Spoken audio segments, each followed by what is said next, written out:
efectivamente estamos ya con el doctor José Verona. ¿Cómo está usted, doctor Verona? ¿Qué tal? Gracias Chema. Muy buenas tardes. Gracias Chema, muy buenas tardes, gracias por la introducción. Agradecer a Dios por esta gran oportunidad que me brinda de llegar a todos los peruanos a través de la señal de PBO. Bueno, pues hay muchos temas, para todos los días hay temas tributarios sin duda, pero hay uno que preocupa a mucha gente y es la sacada de la plata fuera del Perú. Abrir una cuenta fuera del Perú, ¿qué implicancias tributarias puede tener? Entre julio y agosto se ha dado un fenómeno no antes visto en la historia del Perú. Muchos peruanos, muchos empresarios, y hablo trabajadores también, formales e informales, sacando su dinero del Perú, dirigiéndolo a Estados Unidos, a Panamá. Algunos creyendo en la falsa idea que existen paraísos fiscales como Delaware, Tel Aviv, Mónaco, Islas Caimán o Ciudad de Panamá. Este fenómeno se ha dado en el Perú después de muchísimos años, diría que después de la época terrorista, donde la gente llevaba su dinero al extranjero con temor a que el cajero del banco chismee, ¿no? Luego vino el tema de los injertos, los destructores, otra fuga de capitales. Pero esta vez el riesgo político nos pasó factura. Repito, trabajadores y ex trabajadores, gente que tenía AFP o NP, gente que les habían devuelto su dinero, se ha llevado el dinero extranjero y la pregunta que ha sido más recurrente en estos últimos meses, en julio, agosto, ha sido, ¿está bien que me haya llevado el dinero? Y entonces inauguramos este programa de auxilio tributario con este tema. Bueno, entonces, la respuesta a si está bien que me lleve el dinero o no, viene por otra pregunta. ¿Tiene sustento del dinero? Doctor Verona, ¿y por qué usted hace esa pregunta? O sea, ¿a qué viene esa pregunta? Claro. Porque el 81% de la economía peruana es informal. Quiere decir que 8 de cada 10 negocios se hacen dentro de la informalidad. Estoy hablando de minería, pesca, agricultura, agroexportación, restaurantes todos, profesionales todos, técnicos todos. Todos los mercados tienen personas que no están en planilla, personas que no tienen aguinaldo, gratificación, CETS, vacaciones. La mayoría de peruanos es el deporte nacional porque 8 de cada 10 operaciones de venta se hacen sin comprobantes, entonces hay mucho riesgo que las personas tengan dinero sin sustento. Si la persona tiene dinero sin sustento, si no hay un sustento tributario, no se emitieron boletas de venta, no se declaró libros contables, no se tiene declaraciones ante la SUNAT, ese dinero no tiene sustento. En ese contexto no les conviene a las personas haber hecho una remesa de dinero o una transferencia de dinero al extranjero, porque la SUNAT se va a enterar por dos motivos. Primero, por el ITF.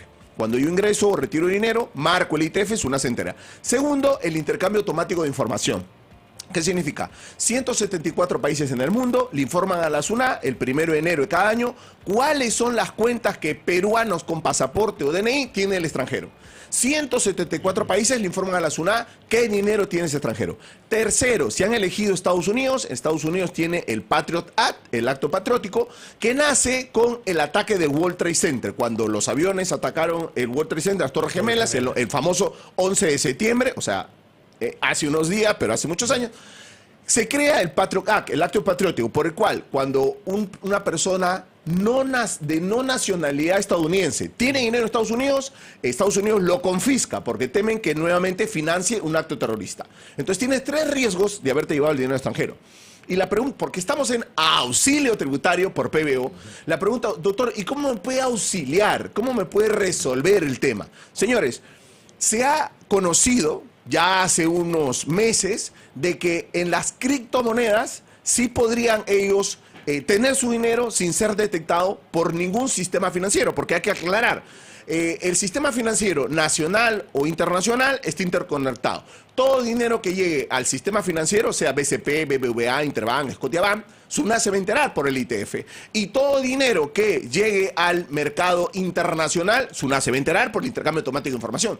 Entonces, doctor, tengo un dinero, no lo declaré, 81% de la economía es informal, quiere decir que 81% de los peruanos que hacen negocio tienen ese dinero. Doctor, ¿puedo tener algún lugar seguro donde guardarlo? Criptomonedas, señores. Ahí está. Eso es un activo internacional que no está siendo fiscalizado por ninguna administración tributaria del mundo. Es más, no tiene legislación, no tiene regulación tributaria a la fecha. Se habla en Europa que va a haber un tributo digital del 5% para las ganancias de esto, pero a la fecha no se encuentra regulado, mi querido Chema. De acuerdo.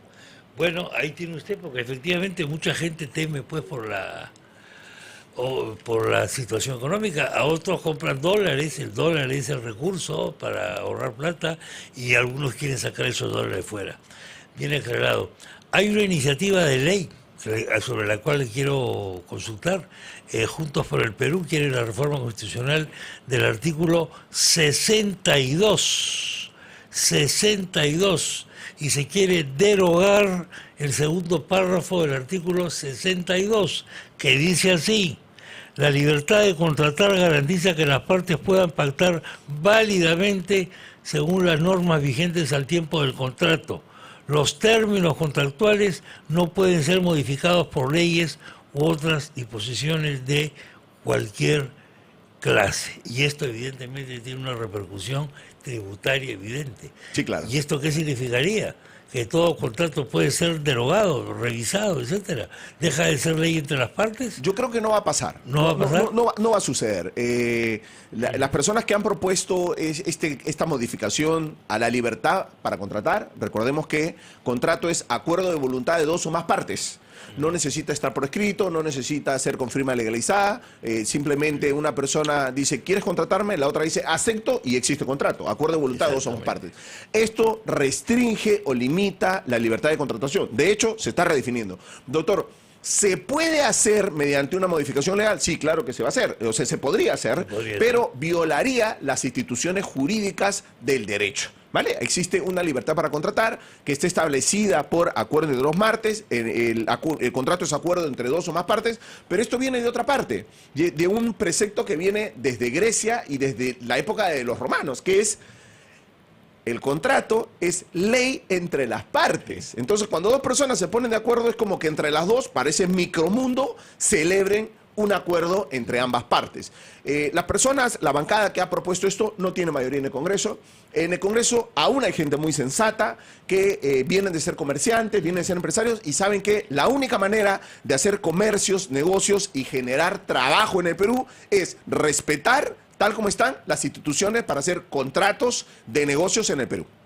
Sin hablar de que esto podría tener un ribete de inconstitucionalidad. Sí, de hecho hay una limitación a libertades personales, sin embargo, la sola aprobación espantaría nuevamente más capitales de dinero. ¿Por qué? Porque la gente ve que están atacando la madre. Cada compraventa, cuando yo voy a la bodega y le digo, deme un tarro de leche y me dice 5 soles y le pago los 5 soles y me da el tarro, eso es un contrato de compraventa. Sí, claro. ¿Vale? Cada contrato de alquiler, Chema, tienes tu departamento, un dormitorio, me lo alquilas, ¿cuánto? $200. En el momento que te digo te acepto, hay un contrato de alquiler. Para hacerlo más sencillo, o sea, toda actividad económica dentro del país tiene como piedra angular, como médula espinal, un contrato. Entonces no podemos cambiar la médula espinal para hacer negocios, para contratar personas. Entonces hay que tener mucho cuidado, que ya ha habido una fuga de capitales, ya ha habido una corrida para hacer negocios, no creemos una segunda. Yo creo que debe acá ponerse fuerte el gobierno y generar más confianza. Lo que necesitan las personas para hacer más negocios en el Perú es generarles confianza, seguridad, garantía que el negocio que ellos quieren realizar va a salir bien. No va a haber alteraciones ni interrupciones del gobierno. Sin hablar de los contratos con entidades internacionales, empresas extranjeras, transnacionales, etcétera, etcétera, etcétera, ¿no? Fíjate, que tiene otra repercusión. Ya hay una discusión sobre los contratos que tienen algunas empresas con el gobierno, ¿vale? Y se van a arbitrajes. Y en la mayoría de los arbitrajes, el Perú ha perdido. Exactamente. Entonces, exactamente. Alterar las reglas de contrato significa echarle más leña al fuego. ¿De dónde sale esa plata que tiene que pagar el Perú? Del impuesto de todos los peruanos, del IGB y el impuesto a la renta. Los modestos bolsillos peruanos. Peruvian pockets. Como tú lo estás diciendo, hay que generar confianza. Bueno. Hay que la gente tenga sus monedas, que la gente tenga su dinero ahorrada de forma segura y garantizada, sin riesgo a que, alterando las reglas de los contratos, alteren las reglas para hacer negocios. Doctor Verona, muchas gracias. Gracias, Chema. Porque hoy comienza esta nueva secuencia que va a ser muy demandada. Usted puede, por supuesto, mandar sus preguntas y las irá resolviendo el doctor José Verona. Auxilio tributario. Y hablando de auxilio, pido yo